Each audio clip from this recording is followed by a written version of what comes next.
Aklımdan hiç çıkmayan ama bir türlü de açıkça söyleyemediğim sorunlardan biri köyümüzün fotoğraflarının çekilmesiydi. Düşüncelerimizle programımızda böyle bir proje yoktu. Göç hazırlığı içinde gündelik sorunlarla öylesine meşgul ve maddi kaynaklar açısından öylesine dardaydık ki böyle bir lükse ilişkin herhangi bir teklifim hemen reddedilecekti. Konuyu komite başkanı kardeşim Rizo'ya açmayı düşündüm. Çekimin önemini anlattım ve bana hak verdi. Diğer komite üyelerini bu iş için bir ödenek ayırmaya ikna etmeyi üstlendi. Gerçekten de fotoğraf çekimleri için 20 Türk liralık bir kaynak tahsis edildi. Ancak 20 lirayla ne yapılabilirdi? Castro'da bankerlik yapan Pandazidis kardeşlerin çocuklarının bir fotoğraf makinelerinin olduğunu duymuştum. Onları bularak 20 lira karşılığında 1924 Haziran ayı sonuna kadar köyün farklı bölgelerini birlikte dolaşmak ve işaret edeceğim her şeyin fotoğrafını çekmek üzere anlaştım. Bir ay içinde Gorgoli ya da Celala gibi yerlere bazen yayan, bazen de at sırtında giderek yetiştirebildiğimiz kadarını çektik. Bütün bu fotoğrafların plakalarını bu malzemeyle bir Sinasos albümü hazırlaması önerisi ve ricasıyla İstanbul üzerinden Yunanistan'a giderken karşılaştığım İstanbul temsilciliğimize verdim. Böylece göçmenlik dalgasıyla sürüklenerek Yunanistan'a gittim. Bir gün Nea İonya'daki çalıştığım halı fabrikasına postayla ağır bir paket geldi. İçinden kadersiz köyümüzün kayalara oyulmuş evleriyle Gurna sakinlerinin, Serhat'taki küçük Asya Rumlarının asude, bilinmeyen, uzun tarihinin yegane hatırası, Doğu'nun İncisi albümü çıktı.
Merhaba, hoş geldiniz.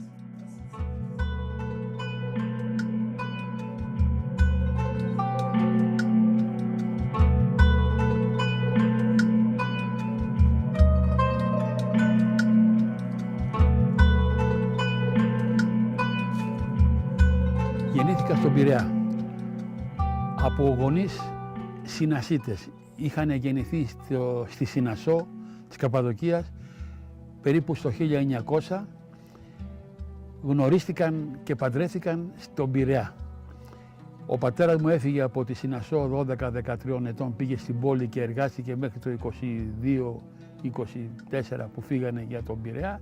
Η μητέρα μου έφυγε μαζί με όλους τους άλλους Συνασίτες και πήγανε Μερσίνα και από τη Μερσίνα με καράβι στον Πειραιά. Εκεί γνωριστήκανε, παντρευτήκανε, κάνανε 4 παιδιά, ο τελευταίος είμαι εγώ. Σπούδασα οικονομικά, αλλά μεγάλωσα με το πνεύμα της Συνασσού. Από μικρό παιδί οι δύο γονείς μου με είχαν εντρυφήσει στα της Συνασσού και έτσι ασχολήθηκα και ασχολούμαι πάρα πολύ με τη Συνασσό και τα πολιτιστικά της. 1924'te mübadele olmuşlar, gitmişler ama Rumlar buradan önce 3 yerde yaşarlarmış. Bunlar Gome'de, Golgolu ve Damlamaz. Bunların esas çalışma illeri İstanbul olduğunu söylerler.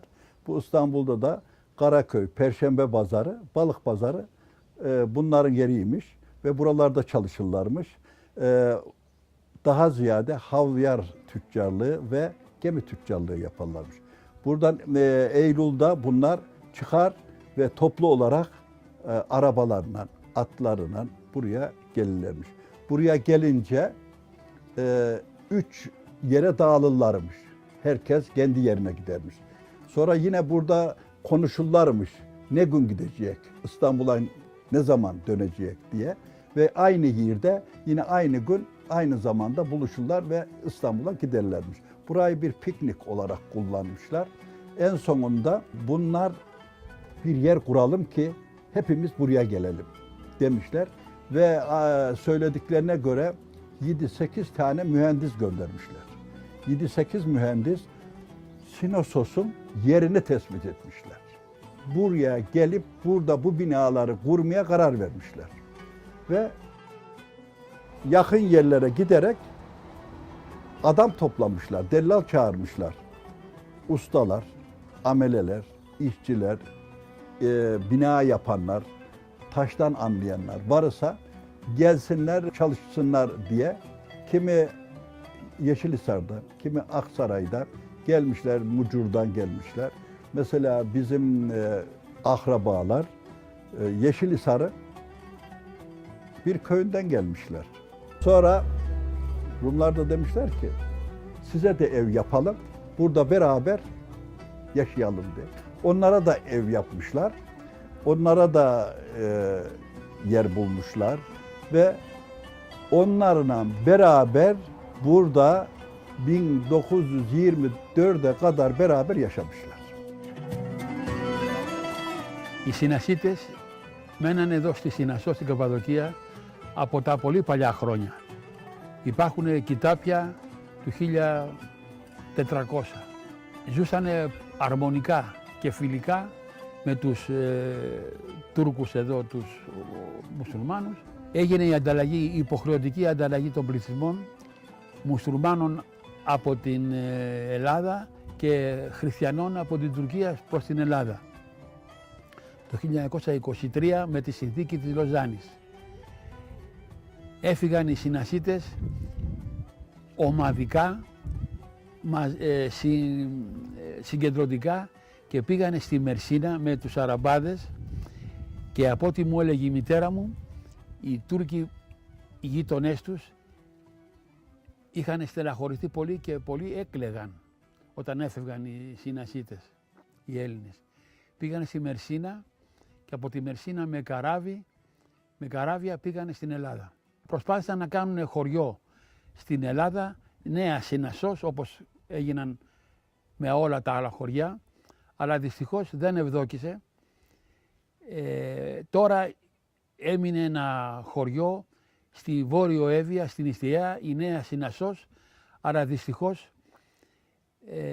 έχει αλλοιωθεί ο πληθυσμός, δεν μένουν πολλές οικογένειες στο χωριό, είχαν έρθει όλοι στην Αθήνα και στον Πειραιά, γιατί οι Συνασσίτες δεν ήταν αγρότες για να μπορέσουν να ασχοληθούν με τη γη.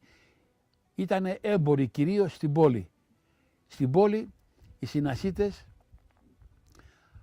ασχολιόντουσαν με το εμπόριο, είχαν αλίπαστα, είχαν μπακάλικα, είχαν ναυτιλιακά είδη και κυρίως είχαν συντεχνία των χαβιαράδων. Δηλαδή είχαν το διαμετακομιστικό εμπόριο του χαβιαριού από την Ρωσία στην Ευρώπη. Στη Συνασσό οι Συνασσίτες, οι περισσότεροι άντρες έφευγαν στην πόλη για δουλειά. Μένανε εδώ ορισμένοι που δουλεύανε ας πούμε στα μαγαζιά, χασάπιδες, φουρνάριδες, φύλακες κτλ. και οι δάσκαλοι και είχαν φιλία με τον Ευεργέτη, τον Έλληνα Ευεργέτη από τα Ψαρά, τον Βαρβάκη, ο οποίος τους έδωσε και 10 βαρέλια χαβιάρι και φτιάξανε το σχολείο. Το 1700 periplu, δεν θυμάμαι τώρα πότε. Bunlar tabii burayı çok güzel yapmışlar. Çok emek sarf etmişler. 1750'lerde, 1730'larda hani buraya başlamışlar takriben. Efendime söyleyeyim.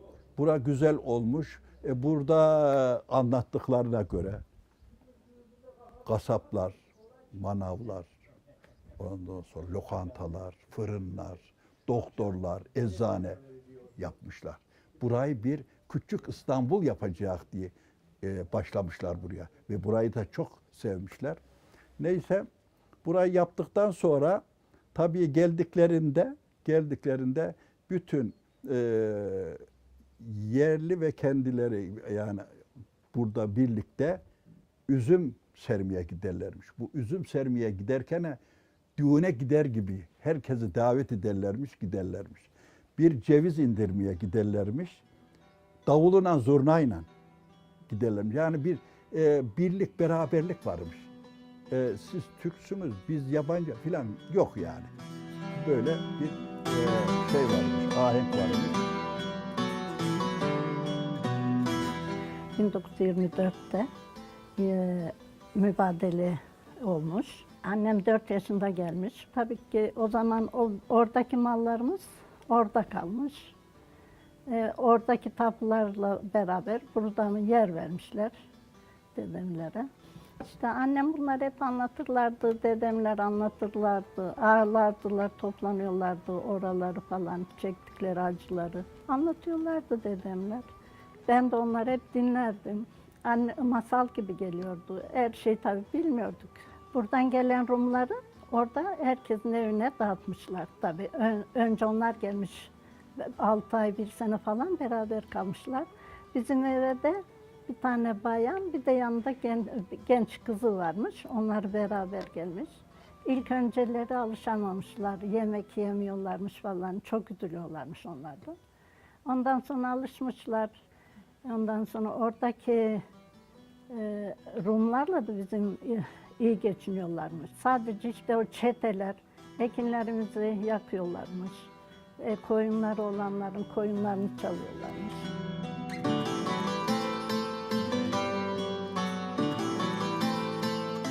Üçüncü kuşak bir mübadil torunuyum.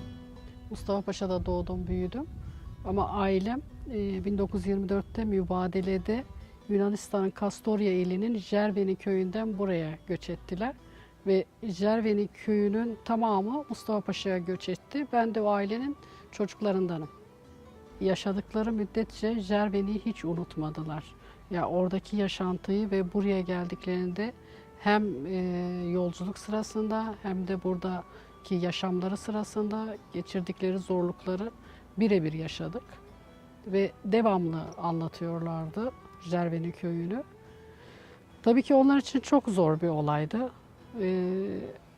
Orman bir köyünde yaşıyorlardı. Orman bir köyünden böyle taşlık kayalık bir yere gelmeleri başta onlar için çok zordu. Memleketlerini terk etmek, orada var olan evlerini, bağlarını, bahçelerini bırakmak çok zordu.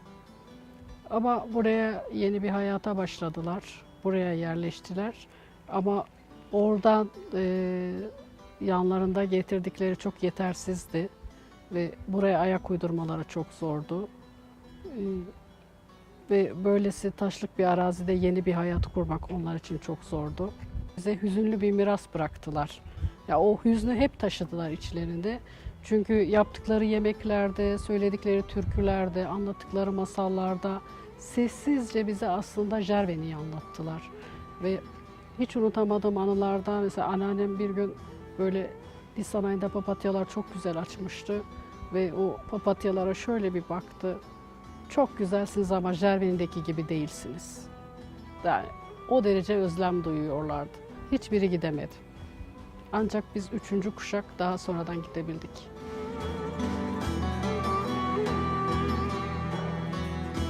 Bizimkiler Gülcemal gemisiyle gelmişler. İzmir'de kalmışlar. Onlar tabii orada 1 ay mı falan kalmışlar. Ondan sonra yine gemiyle anlatıyorlardı. Mersin'e gitmişler. Mersin'den Niğde'ye. Niğde'de dedemler 1 ay kalmış. Oradan ev kiralamış dedem. Ailesini oraya bırakmış. Gelmişler birkaç kişi, büyük adam, yaşlılar, birkaç kişi gelip evleri görmüşler. Buranın evleri çok güzelmiş. Yani konak gibi, her bir ev konak gibiymiş.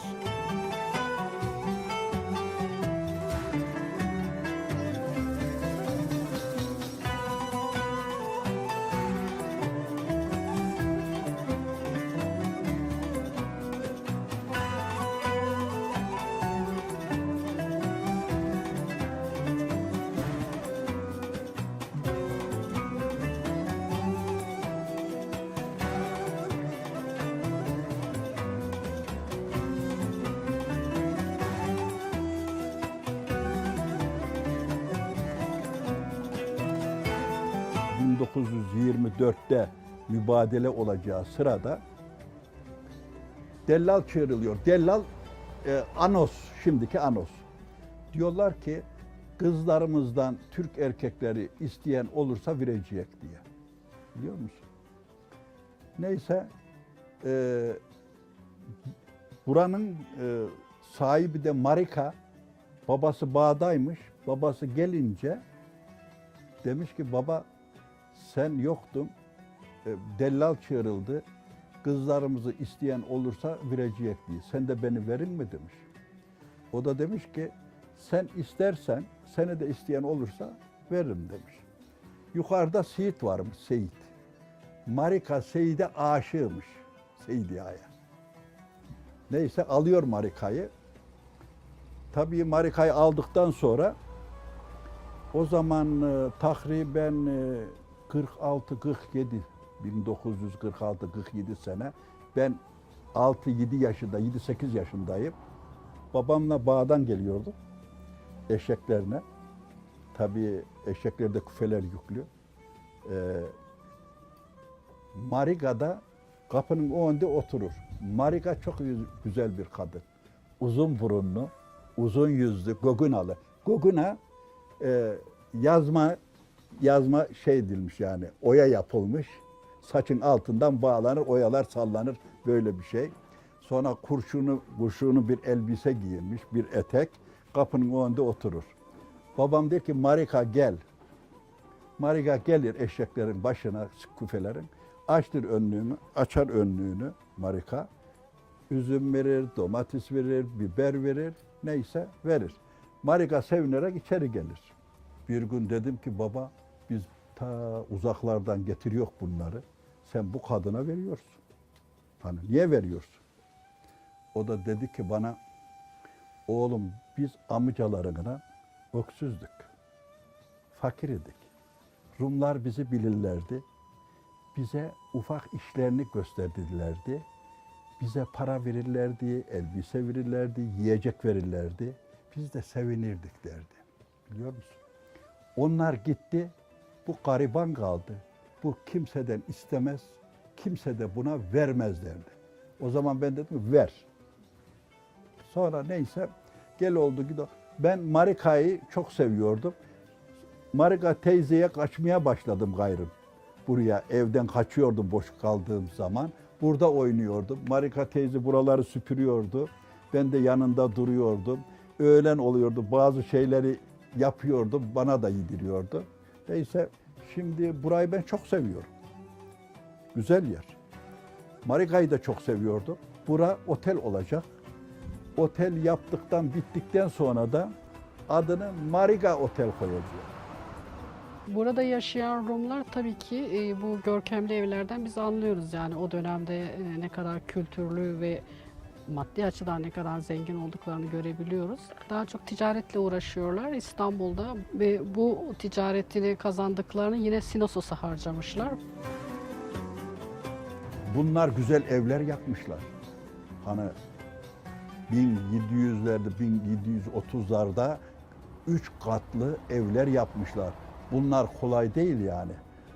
dantel gibi taşları işlemişler. Ve bunlar hasbel kader gitmişler. Bu evler ne olmuş? Tarihi evler olmuş. Turistik evler olmuş. Şimdi burayı terk edip gitmek bize de başkalarına da zor. Yani bizim elimizden alsalar, git deseler zor. Onlara da zor gelmiştir buraları. Zaten kızlarını da onun için vermişler. Evlerimize sahip olsunlar ki belki dönerik diye. O zaman millet hep şey yapmışlar tapuyla kaç kişi varsa yani bizim dedemler 3 kardeş, 3 kardeşe ev vermişler. Kızları da evliymiş tabii onlar da birer tane. Herkesin oradaki mallarına göre burada mal vermişler. Ondan sonra bizim köy çok güzelmiş o zaman. Mustafa Paşa, Sinasos. Çok güzelmiş böyle. Bütün evler konak gibiymiş. Bizim dedemlerin ilk aldıkları ev çok güzeldi. İşte 1965'te dayım sattı onu, o evi. Sonra bazı işte bizim evi de sattık. 1924'te geldikleri zaman buraya işte orada bıraktıkları mal ve evine karşı beyanname vermişler. O beyanname karşılığında burada mal almışlar, ev almışlar. Ondan sonra burada 800 tane konak olduğu söylenir. Çünkü burası 800 tane büyük bir Rum köyü olduğu için. İşte bunlar fakir geldiği zaman yakacak odun bulamamışlar. Sırf odun için yeni yapılan binaların kapısını penceresini kırıp yaktıklarını söylerler. Ve buranın yerlileri çok ev yıkmışlar. Taşlarını satmışlar. Kapılarını satmışlar. İşte ne bileyim bizimkiler de odun için kapıları sökmüşler, yakmışlar. Odunları yokmuş. Tabii oraya alışmışlardı ormanlık köyde. Kapıları yakmışlar. Talan etmişler köyümüzü yani yazık oldu. Korusalarmış o zaman. Mesela şart koysalarmış kimse bir taş yasak gelseymiş. Bu köy çok güzel bir köymüş. Küçük İstanbul'muş adı bizim köyümüzün.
πιο πολλά σπίτια στη Σινασό στα παλιά χρόνια ήταν σκαλιστά στους βράχους.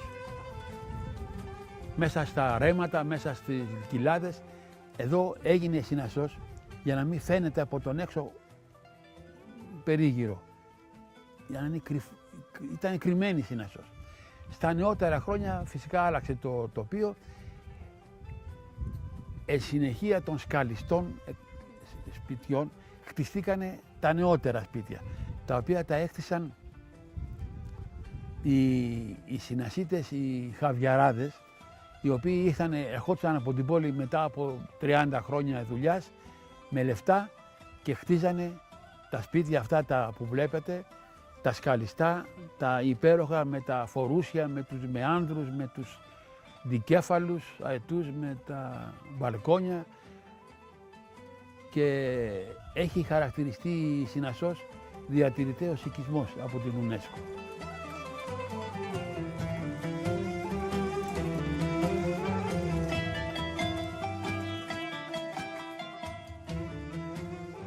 Hani büyük ev.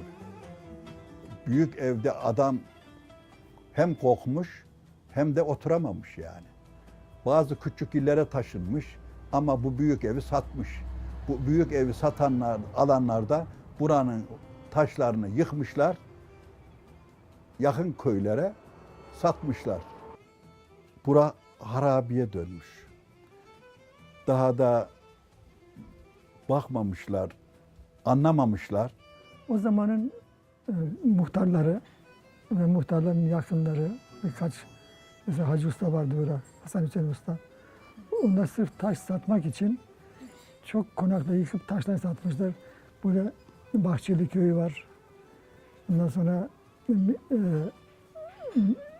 birkaç köyde var. Ortaysa kasabası var.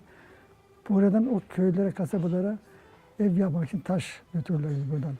O şekilde burada konaklar yok oldu. Şimdi 50-60 konak ancak kaldı. 70'ten sonra kapı taktılar, buraları korudular, turizm başladı. Yani buranın kıymetli olduğunu anladılar. Dirkene tedbir aldılar ama iş işten geçti. Koruma kurulu ortaya çıktı. Uzun yıllar, mesela şu sarı konak benim doğum büyüme konaktır. Yıkılmaya başladı. Çatısı çöktü. Tek bir taş dahi değiştirmediler. Öyle bir yasak koydular. Ondan sonra biz öyle satmak zorunda kaldık. İstanbul'da geldi aldı. Sonra restore etti. Şimdi korunuyor sözde yani ama eski evler kalmadı ki. Korunsa neye korunacak? Öyle eski evler hep yıkıldı. 100 seneyi geçti. Bizim Nahiye'ydi, köy oldu. Böyleyle köy biraz geriledi tabii ki. Bu son senelerde köy geriledi.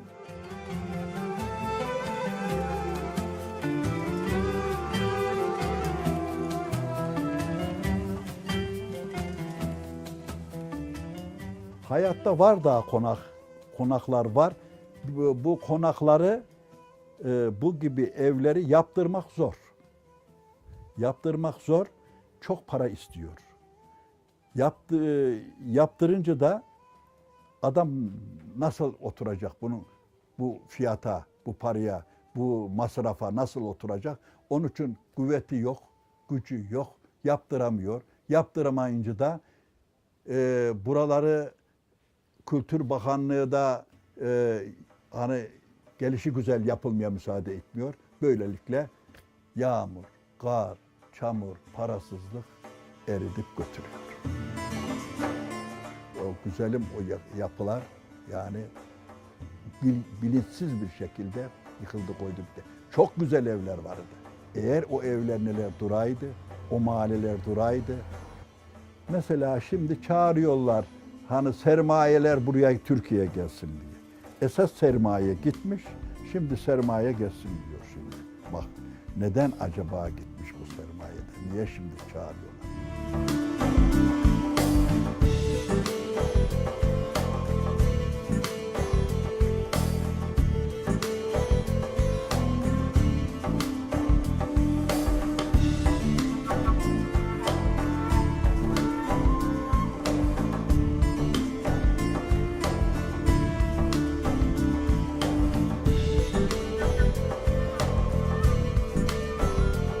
Sinasos gerçekten muhteşem bir kasaba. Yüzyıllardır tarihi taşıyan bir kasaba. Birçok güzellikler yaşanmış. Ben bir müze kurmayı düşündüğümde ilk aklıma gelen şey burasıydı. Çünkü burası muhteşem konaklarıyla ünlü. Başlı başına zaten bir müze gibi bu binamız. Ben bu köye geldiğimde açıkçası önce ben mübadeleyle ilgili çok bir bilgim yoktu. Buraya geldiğimde burada yaşayan insanlarla tanıştıktan sonra, buradaki halkla tanıştıktan sonra çok farklı şeyler edindim. Çok önemli şeyler yaşanmış burada. Tarihimizin birçok güzellikleri yaşanmış. Bunların da bu müzede bir köşesinin, bir parçasının olmasını gerektiğini düşündüm. Bu köyden bana hediye edilenler, müzemize hediye edilenler daha doğrusu, başka yerlerde yaşayan yine mübadil aileleri, çocukları.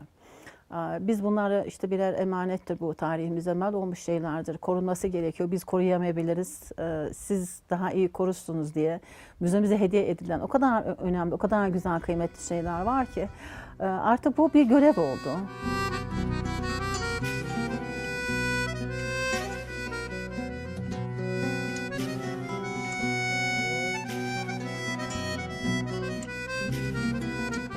Ήρθα εδώ για πρώτη φορά το 2000 με εκδρομή από το Σωματείο των Συνασιτών που εδρεύει στον Πειραιά και το σωματείο έγινε το 1925.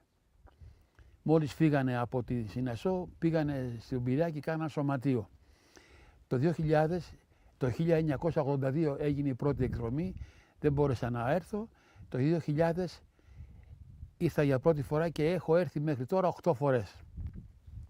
Γνώρισα πάρα πολλούς ντόπιους Τούρκους που μένουν στη Σινασό και βρήκα από τα κοιτάπια, ας πούμε, που υπάρχουν, το σπίτι του πατέρα μου.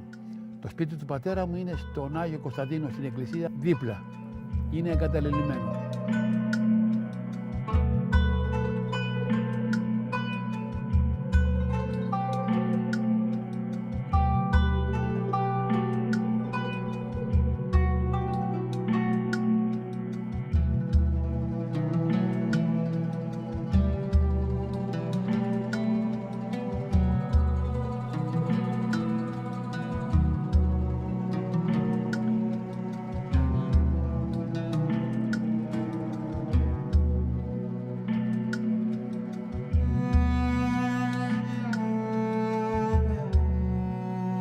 Σε μια εκδρομή που κάναμε το 2005 ή 2007, δεν θυμάμαι, γυρνώντας στα σοκάκια της Σινασού, με είδε ένας ηλικιωμένος, καθόταν σε ένα παγκάκι, σε μια πόρτα δίπλα και με είδε και εμένα όπως είδε και τους άλλους τουρίστες και μου λέει, μου δείχνει την πόρτα του σπιτιού και λέει Χατζη Σεραφείμ, σαν να λέει ότι αυτό το σπίτι ήταν του Χατζη Σεραφείμ.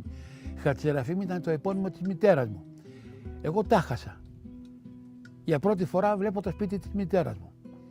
Του λέω, φυσικά εγώ δεν ξέρω τουρκικά, εκείνος δεν ξέρει ελληνικά και του κάνω με νοήματα Χατζη Σεραφείμ μαμά, Χατζη Σεραφείμ μαμά. Σηκώνεται ο φίλος, με αγκαλιάζει, με φυλάει, με βάζει με σπίτι, γκέλ μέσα, με βάζει με στο σπίτι, μου λέει αυτό είναι original, εκείνο original, εκείνο original, δηλαδή δεν τα είχαν πειράξει το σπίτι. Βγαίνει η γυναίκα του, μια γυναικούλα έτσι κοντούλα, όσο μπορούσαμε με νοήματα μιλήσαμε, η μητέρα μου, ο πατέρας, και εγώ συγκινήθηκα και ήθελα να φύγω με τα κλάματα. Και βγάζει η γυναίκα το κλειδί της πόρτας και μου το δίνει και μου λέει μαμά, και μου έδωσε το κλειδί της πόρτας του σπιτιού της μητέρας μου. Το λέω τώρα και ανατριχιάζω.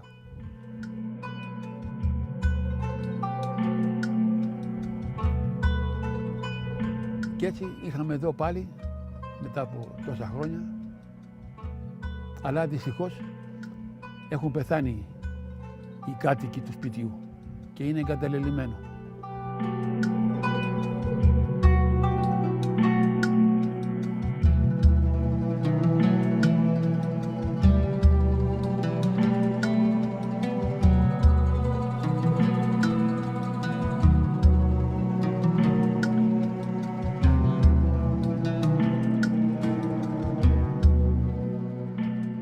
Όταν έρχομαι εδώ, αισθάνομαι ότι έρχομαι στο χωριό μου.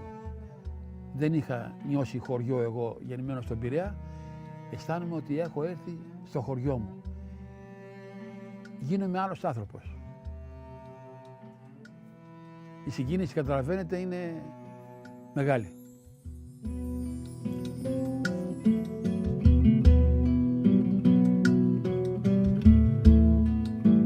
Yunanistan'da yaşayan çok sevdiğimiz dostlarımız var. Biz onlarla devamlı görüşüyoruz. Mustafa Paşa'da doğmuş, 1924 öncesi doğmuş. Mübadele'den sonra Yunanistan'dan sonra tekrar İstanbul'dan Yunanistan'a böyle birçok şeyler yaşamış bir ailenin bir ferdiyle tanıştık. Şu anda bir aile gibiyiz biz onlarla. Çok güzel bir dost kazandırdı Mustafa Paşa bana, Sinasos. Bir telefon konuşmamız sırasında şöyle bir şey söylemişti. Ben telefonun başında ağladım. Kendisi de Yunanistan'da telefonun başında ağladı. Biz birbirimizi hiç böyle tanımadan önce oldu bunlar. Sinasos'a ait, size ait bir şey getireceğim dedi. Ben tanımadığım biri bana ne getirebilir? Sinasos'a ait olabilir dedim diye düşündüm. Yok dedi, benim 3 kuşak büyüğüm Sinasos'ta doğdu ve onun yaptığı bebekler var. Bana teslim edildi. Bu evine gidecek dedi. Onun evi sizin orası dedi. Aynı şeyleri yaşadılar. Özlemler aynı. Ama tabii ki bu şey olarak korunan bir kültür olarak onlar biraz bizden daha şeydeler. Çünkü yazılı olan kaynakları çok.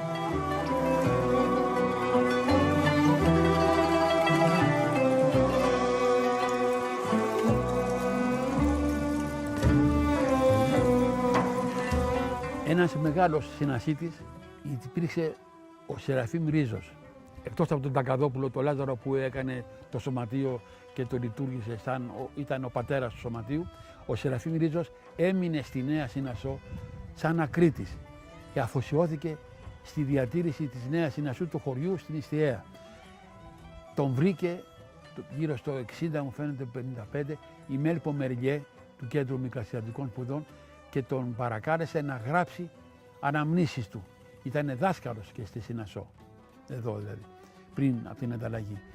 Και αυτός ασχολήθηκε και έγραψε περίπου τις 7.500 σελίδες αναμνήσεις του. Αυτές τις είχε παραχωρήσει στο Κέντρο Μικρασιατικού Ελληνισμού και το 2007 εκδόθηκε σε δίτομο βιβλίο η Συνασσός του Σεραφείμ Ρίζου με δαπάνες της οικογένειας των Συνασσιτών Χατζελευθεριάδη. Αυτό για μένα το βιβλίο, το σύγγραμμα δηλαδή, αποτελεί το Ευαγγέλιο των Συνασσιτών. Γράφει πάρα πολλά στοιχεία για την εν γέννη ζωή στη Συνασσό των Συνασσιτών, για τους δασκάλους, για τους ιερείς, για τους δημογέροντες, για τις εκκλησίες, για τα σχολεία, για τα τραγούδια, για τους χορούς. Είναι πολύ λεπτομεριακό και νομίζω ότι πρέπει να το έχουν στη βιβλιοθήκη τους όλοι οι συνασσίτες. Το σπίτι του εδώ που είναι στη Συνασσό, το σπίτι με τα λιοντάρια, λένε ότι είναι το πιο φωτογραφημένο σπίτι της Καπαδοκίας.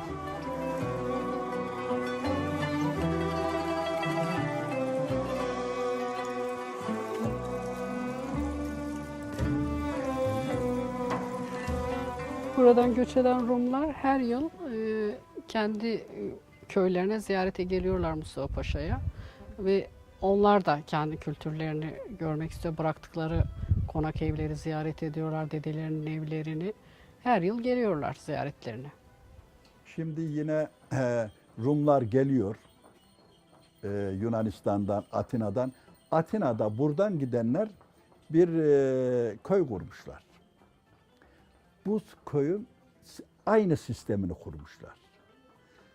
Ve adına da New Sinossos demişler. New Sinossos'un derneğini kurmuşlar. Bu derneğin de şimdi 5000 tane üyesi var. Bunlar buraya ayine geliyorlar, Eleni Kilisesi'ne.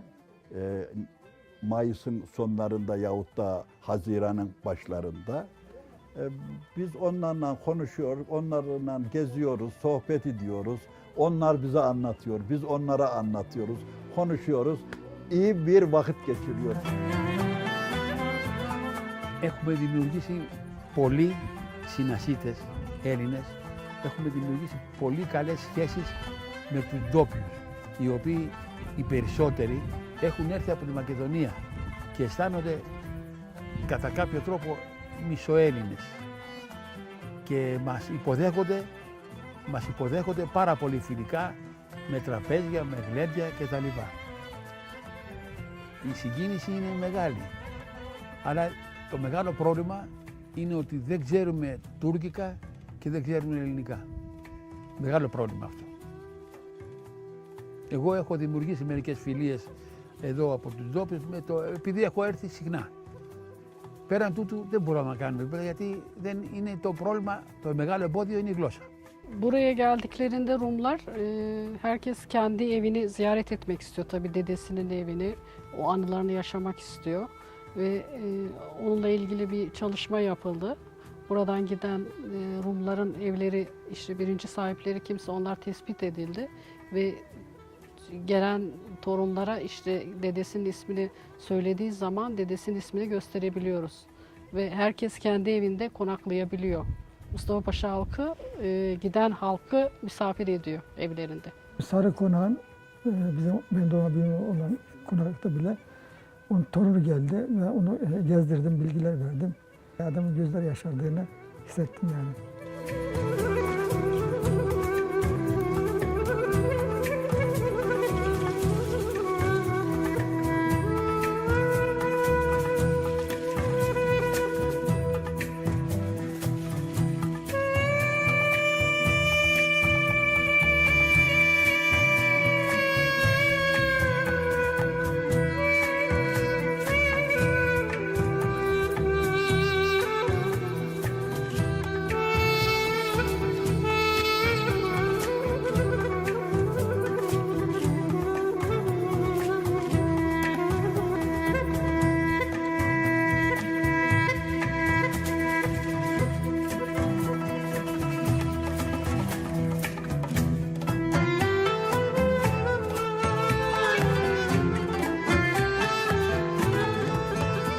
Η Συνασσός είχε μεγάλη, υπερβολή δεν είναι, μεγάλο πολιτιστικό πλούτο. Καταρχάς, μιλούσε ελληνικά, με αρχαίες ελληνικές ρίζες οι λέξεις του γλωσσικού ιδιώματος. Παραδείγματος χάρη, κόρτον, το τσιπούρι των αρχαίων, το λέγανε εδώ Συνασσό κρότον. Το ποιό των αρχαίων Ελλήνων, το ποιό, το κάνω, το λέγανε τιναπίκο. Εν πάση περιπτώσει είναι πολλά. Είχαμε εδώ στη Συνασσό βιολί, κλαρίνο και τον τέφι.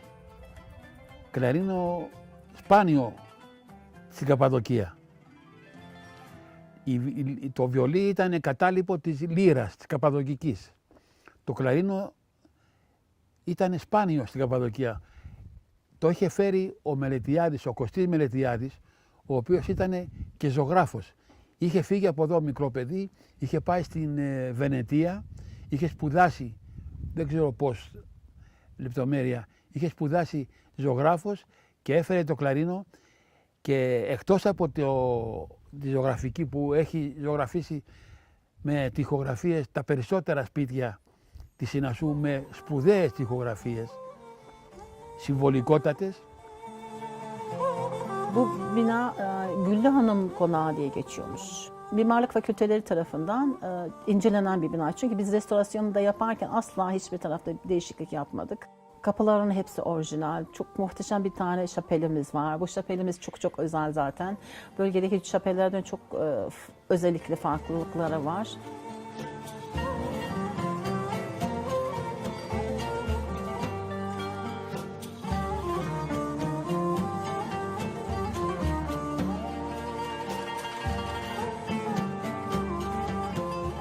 Kostas Meletias diye bir sanatçı geliyor burada. 2 yıl yaşıyor ve bu binanın bütün resimlerini yapıyor.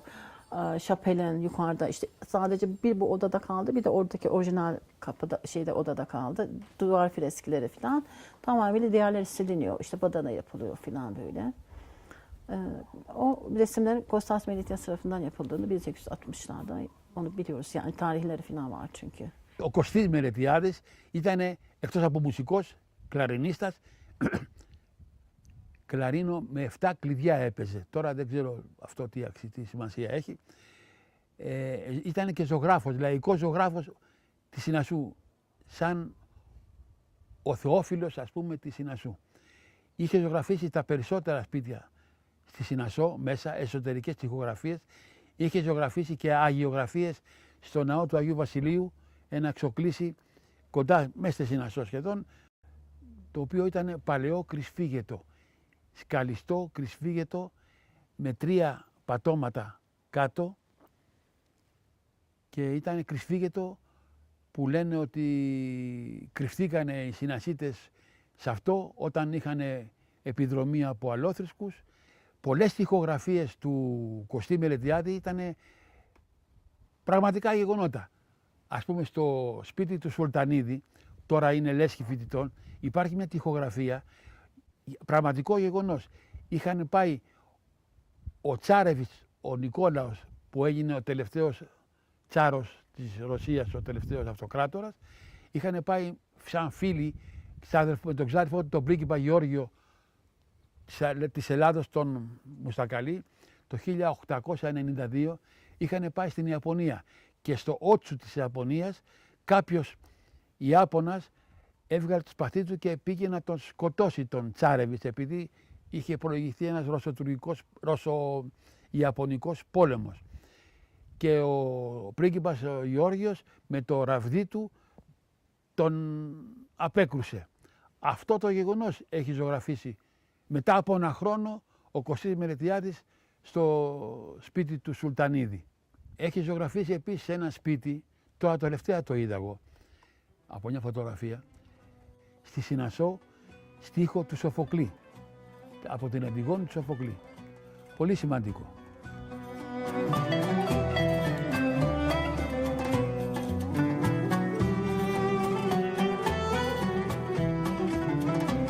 Birisi Marina, birisi Şefika Mukaddes. Şefika teyzenin kız kardeşi de Makbule'ydi adı. O da başka bir yere evlenmiş. Yani burada kalamazlarmış. Türk'le evlenince burada kalmışlar. Rahmetli işte Şefika teyze anlatıyordu tabii ki. Her şeylerini anlatıyordu. Onun evinde gidenlere her şeylerini çok eşya bırakmışlar. Böyle antika eşyaları çoktu. Bize gösteriyordu tabakları, tepsileri. İstanbul manzaralı 2 tane tepsisi vardı. Eniştem işte onların kıymetini bilmediler, sattılar. O zaman gelenler oldu, toplayanlar oldu, her şeyi sattılar. Ama malları teyzeme kaldı, Şefika teyzenin malları. Çok kültürlü bir insandı. Yani çok ilk danteli ben ondan öğrendim. Bana dantel öğretiyordu. Hikayeler anlatıyordu. Gece yatarken sağ tarafınızdan yattığın dua okuyun. Hepsini bize, benim dedem hocaydı ama onun anlattıkları benim daha çok aklıma giriyordu. Demek ki ne bileyim yani sevdiğimiz için ve iyi insandı. Όταν φύγαν από εδώ πήρανε περίπου 70-80 μεγάλα κυβότια και πήραν όλα τα κοιμήλια από τη Συνασσού. Εικόνες, καμπάνες, κολυβήθρες, εξαπτέρυγα, μανουάλια, λιβανιστήρια, καντήλια των εκκλησιών. Όσα μπορέσανε και πάρουν μαζί τους. Τα είχαν στην εκκλησία του Αγίου Νικολάου στη Νέα Συνασσό στο υπόγειο. Τα τελευταία χρόνια ο παπάς, ο ιερέας του ναού, τα έβγαλε πάνω στην επιφάνεια της εκκλησίας και τα έχει στο ναό μέσα και ο ναός έχει γίνει πλέον ένα είδος μουσείου. Αξίζει να την επισκεφτεί κανείς.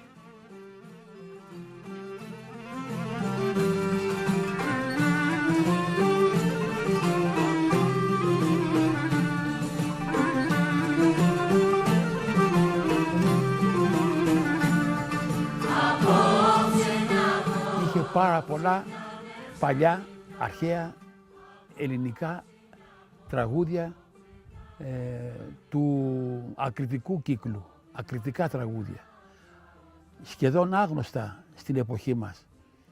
Ευτυχώς καταγράφηκαν στο Λεύκομα του Συνασσού το 24, τα κατέγραψε ένας παχτίκος μουσικός από την πόλη, τα κατέγραψε ένας Γάλλος, Γερμανός μου φαίνεται,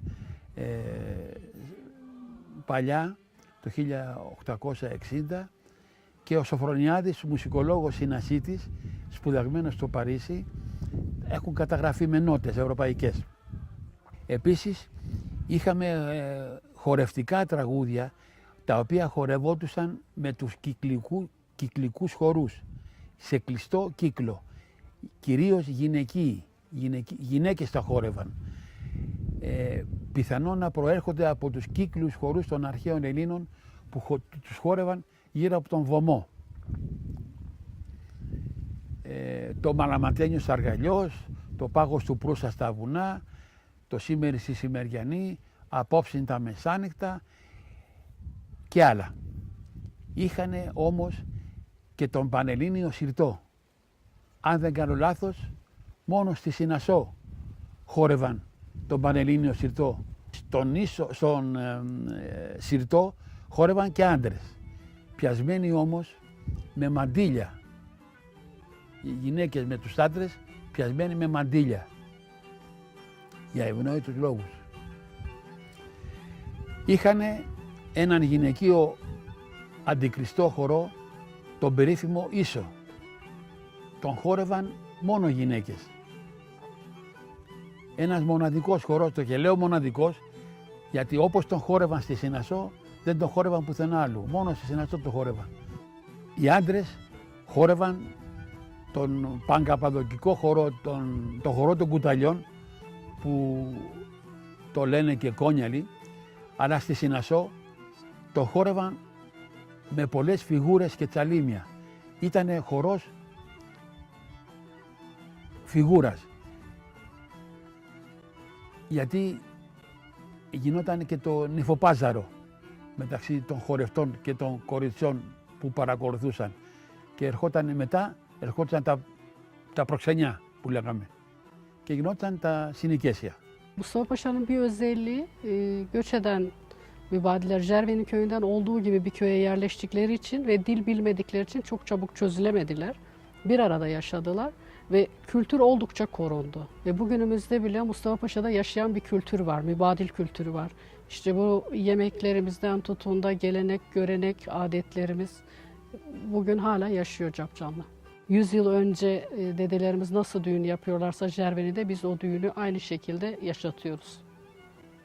Το σωματείο από το 1925 είχε πάρα πολλές δραστηριότητες με πολιτιστικά, με φιλανθρωπικά έργο, με κοινωνικό έργο. Προσπάθησε να κάνουν συνοικέσια μεταξύ τους οι συνασσίτες. Στη δεύτερη γενιά παντρευτήκανε πάρα πολλοί συνασσίτες με συνασσίτισσες. Κάνει τώρα στο κτήμα στο Κρυονέρι κάθε χρόνο κάνει μια προσπάθεια αναβίωσης ενός πανηγυριού της Αψηλής Παναγιάς. Η Αψηλή Παναγιά ήταν ένα βουνό έξω από τη Συνασσό 6-7 χιλιόμετρα, σε ένα ψηλό βουνό επίπεδο υπήρχε ένα εκκλησάκι χτιστό, το γενέσιο της Παναγίας. Κάτω από την οροφή, την επίπεδη οροφή, περίπου 300 επί 200 μέτρα είναι η κορυφή. Κάτω από την κορυφή υπάρχουν σκαλιστά γύρω-γύρω, περίπου 100 δωματιάκια, σκαλιστά στο βράχο. Εκεί πήγαιναν γύρω στις 8 Σεπτέμβρη που είναι το γενέσιο, πήγαιναν ζευγάρια παντρεμένα ή ξέρω εγώ, οικογένειες και μένανε 7, 8, 10, 12 μέρες, κάνανε σαν εξοχή ας πούμε, αλλά κλεντάγανε και με το πανηγύρι της Αψηλής Παναγιάς. Αυτό το πανηγύρι της Αψηλής Παναγιάς προσπαθούμε κάθε χρόνο να το αναβιώσουμε στο Κρυονέρι. Έχουμε εκεί το κτήμα, έχουμε καρέκλες, έχουμε κουζίνα, έχουμε τραπέζια και μαζεύονται περίπου 200-250 συνασσίτες και ψήνουμε το πατροπαράδοτο εριστέ πιλάφ. Με ρύζι βρασμένο σε κόκαλα μοσχαριού, με το μεδούλι κτλ. Και τσιγαριστά μακαρόνια. Αυτό είναι το εριστέ πιλάφ. Αρέσει πάρα πολύ στον κόσμο, έρχονται κάθε χρόνο περίπου 200-250 άτομα και φέτος το κάναμε με εξαιρετική επιτυχία και προσπαθούμε να καλλιεργήσουμε αυτή την ιδέα στους νέους για να μπορέσουν να συνεχίσει το σωματείο να ασχολείται και να ενδιαφέρεται και να φροντίζει για τη Συνασσό.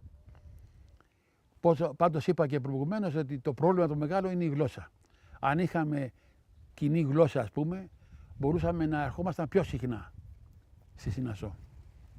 Γιατί έχουμε δει ότι τους αρέσουν τους ντόπιους εδώ στη Συνασσό να ερχόμαστε. Μας φιλοξενούν, μας υποδέχονται με τραπέζια, με γλέντια κτλ.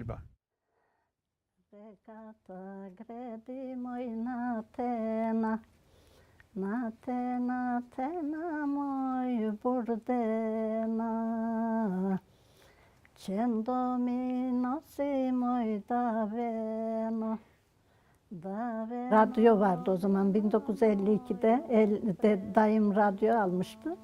Herkes radyo dinlemeye dayımlara gelirdi. Ve oranın türkülerini dinlerlerdi. Arnavut türkülerini dinlerlerdi. Böyle of çeker ağlarlardı yaşlılar.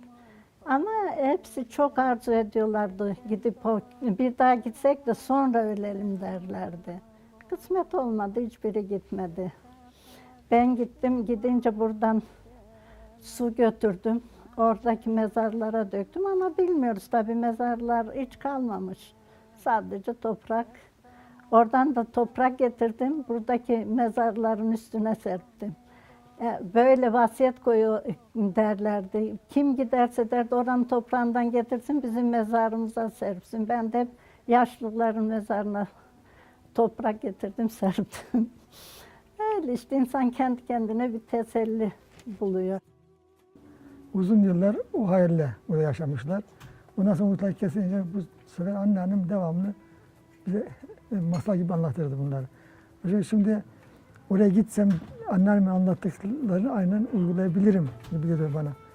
Büyüklerimizin anlattığı o masal köyüne her zaman gitmek istedik ve sık sık da gidiyoruz. Gitmek isteyenler zaten organize olup yılın belli günlerinde ziyarete gidiyoruz köyümüze. Şu an Jermeni köyünde Sinop Ayancık'tan giden Rumlar yerleşmiş oturuyorlar ve hepsi çok mükemmel Türkçe konuşuyor. Çok güzel dostluklarımız var. Gidiyoruz, biz de evlerimizde kalıyoruz. Bizi konuk ediyorlar. O derece dostluklarımız var. Θέλω να πω από ό,τι βλέπω ότι η Συνασσός εγκαταλείπεται από τους κατοίκους του. Έχω δει πολλά σπίτια εγκαταλελειμμένα, μεγάλη ησυχία, μην πω νέκρα και πολλά πολλούνται. Πολλά σπίτια πολλούνται. Δεν ξέρω πού οφείλεται αυτό. Τι να κάνω. Πολλοί μου είπανε να έρθω να αγοράσω σπίτι στη Συνασσό. Λιγάκι δύσκολο αυτό. Και για μένα και για τις αποστάσεις και για τη γλώσσα. Δεν μπορώ να κάνω τίποτα. Αλλά μου έκανε εντύπωση. Λυπάμαι πολύ που η Συνασσός εγκαταλείπεται.